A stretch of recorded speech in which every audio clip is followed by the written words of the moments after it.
C'est dans ces champs que tout pourrait bien se jouer dans les années à venir pour en finir avec le problème des pesticides dans les captages d'eau potable. Cet agriculteur fait partie de ceux qui ont choisi de changer leurs pratiques. En tant qu'utilisateur, pour nos animaux, pour nous, pour nos cultures et pour nos concitoyens, donc c'est là qu'on a besoin de la qualité de l'eau. Une qualité qui n'est pas toujours au rendez-vous. Jusqu'à présent, les actions étaient limitées à certains captages dits prioritaires, mais ce n'est pas suffisant. Sur les 9 captages d'eau potable du Sud Territoire, celui de Saint-Dizier est fermé depuis août 2019 à cause de la présence des pesticides. Quant à l'eau potable du captage de Groune, il a fallu une dérogation préfectorale en avril 2022 pour continuer de l'utiliser. Elle ne respecte pas les qualités fixées par l'ARS et donc par le Code de la santé pour la consommation humaine. Voilà. Et pourquoi donner une dérogation plutôt que fermer en fait ?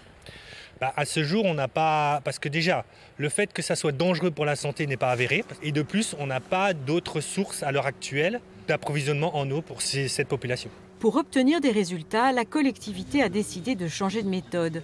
Elle a recruté une spécialiste. La Chambre d'agriculture a aussi embauché 2 salariés qui consacrent tout leur temps à ce projet sur l'ensemble de la communauté de communes. Ici, on essaye vraiment de remettre également du lien entre les agriculteurs, les consommateurs locaux, les industriels, et d'être dans quelque chose qui soit de la concertation, qui soit vraiment aussi quelque chose qui est ascendant et pas descendant, et qui implique vraiment les agriculteurs de façon constructive. Et en fait, ce n'est pas une action ponctuelle pour résoudre un problème, c'est vraiment d'inscrire cette action dans la durée. Première brique à l'édifice, une charte a été signée avec les agriculteurs. Quant aux services de l'État, cette innovation est aussi pour eux une révolution. Là, on essaye de prendre un peu de recul et de mettre tout le monde autour de la table, comme si on avait une feuille blanche, et de se dire comment est-ce qu'on peut écrire des solutions pour répondre au problème de la qualité et de la quantité de l'eau.